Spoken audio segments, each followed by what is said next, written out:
جناب محمد رسولullah صلی اللہ علیہ وسلم کے تعلیمات کے خلاف کوئی کام کرنا کسی کا نام گناہ ہے۔ یقیناً ہم سب کے لیے باعث سعادت ہے کہ آج الحمدللہ سعیدیہ تعلیم القرآن زندہ ہے۔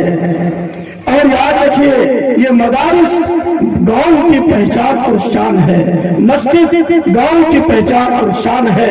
میرے دوستوں اور بزرگوں، جس گاؤں میں مدرسہ نہ ہو، جس گاؤں میں مسجد نہ ہو، اس کی کوئی پہچان کوئی شناخت نہیں ہے۔ وہاں کے انسانوں کی زندگی کا کوئی پتہ نہیں چلتا کہ یہاں انسان میں سے ہے یا انسان نما جانور ہے۔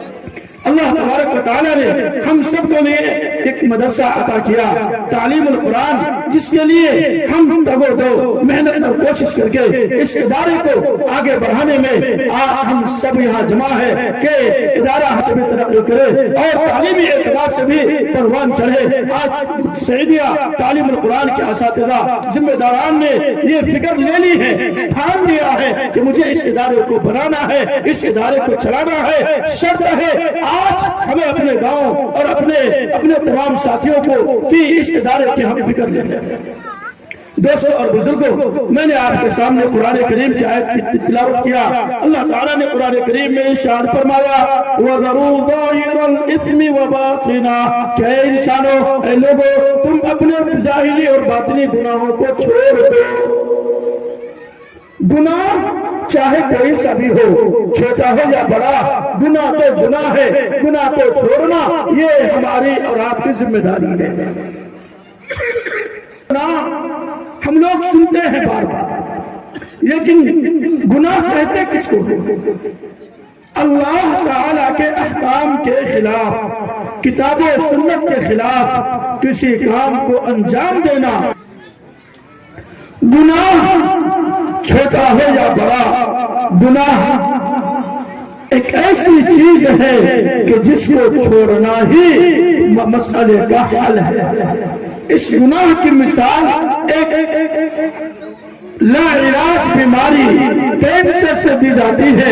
جیسے انسان کے جسم میں اگر کینسر ہو جائے تو اس جسم کے حصے کو جب تک کاٹا نہ جائے تب تک وہ آدمی ٹھیک نہیں ہو سکتا۔ ایسے ہی اگر مسلمان اپنے گناہوں کو نہیں چھوڑے گا تو وہ کبھی ٹھیک راستے پر نہیں چل سکتا۔ جب ہم گناہ کریں گے، گناہ کرتے کرتے میرے بھائی میرے بزرگوں، اس گناہ کی ابتدا کچے دھاگے کے مانند ہے۔ جیسے کچے دھاگے کو بچہ بھی توڑ دیتا ہے، جوان بھی توڑتا ہے، بوڑھا بھی توڑ دیتا ہے، ایسے ہی اگر گناہ کی ابتدا ہو، شروعات ہو، اور شروعات میں ہم گناہ کرنا چھوڑ دیں تو یہ ہمارے لیے بہت آسان ہے۔ لیکن خدا نخواستہ اگر ہم نے اس گناہ کو چھوڑا نہیں تو یہ آگے چل کر یہی گناہ پکی ہو جائے گی، پھر انسان چھوڑنا بھی چاہے تو نہیں چھوڑ سکتا۔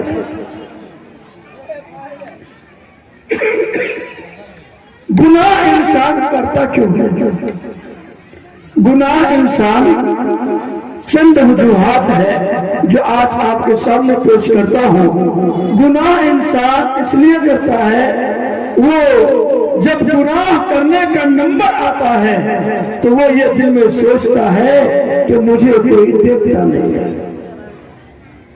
جب انسان کے دل میں یہ احساس پیدا ہو گیا کہ مجھے کوئی نہیں دیکھتا تو اب وہ بندہ گناہ کر بیٹھتا ہے۔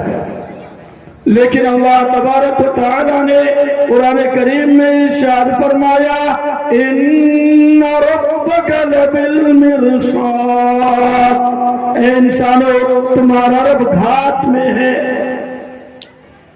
یہ انسان کی سوچ ہے کہ اللہ نہیں دیکھتا، لیکن اللہ قرآن میں فرماتا ہے اللہ ہر وقت تمہیں دیکھ رہا ہے۔ دوسری وجہ انسان کے گناہ کی یہ ہوتی ہے، انسان یہ سوچتا ہے کہ میں اندھیرے کمرے میں چھپ کر گناہ کرتا ہوں، کسی کو کیا پتہ چلے۔